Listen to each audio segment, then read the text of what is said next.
The geographic center of infinity is a place of absolute, unmoving stillness. Known as the Isle of Paradise, this structure possesses a mass and scale that anchor the entirety of existence.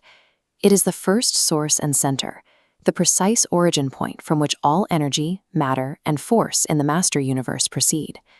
Total reality organizes itself around this point. Every galaxy and planetary system revolves around this eternal center.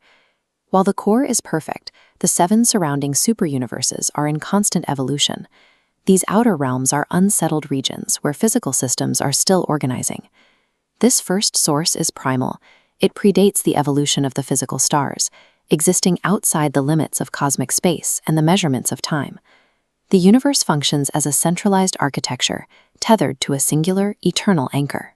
We must then consider how a stationary, geographic center maintains contact with the furthest, imperfect reaches of this evolving space. The universal spirit serves as the medium for this interaction.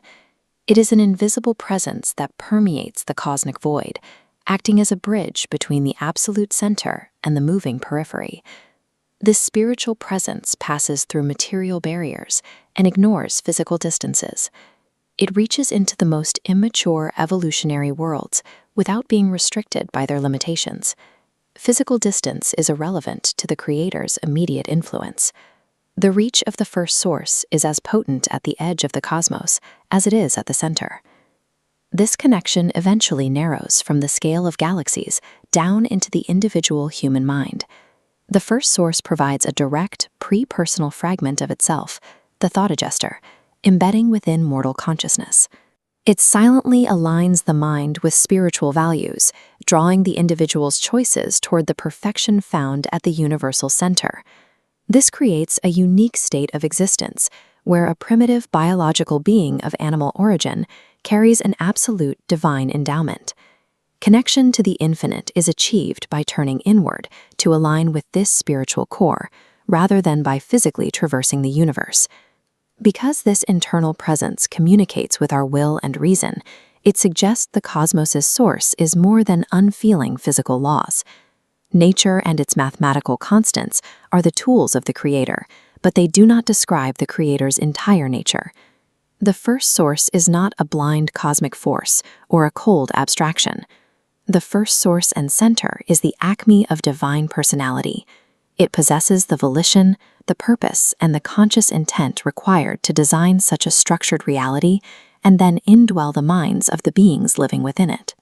The Creator maintains a boundless grip on the material universe, while simultaneously expressing the specific affection of a personal being. This infinite personality acts as a universal father, ordaining a system that allows his evolutionary children to progress spiritually through the ages. The sheer scale of the cosmos never obscures this personal relationship. The magnitude of the first source is matched by the intimacy of its contact with the individual. Every orbital path and spirit circuit serves a parental purpose, to elevate mortals from their primitive beginnings to a state of spiritual perfection. This framework constitutes the literal structural reality of your existence.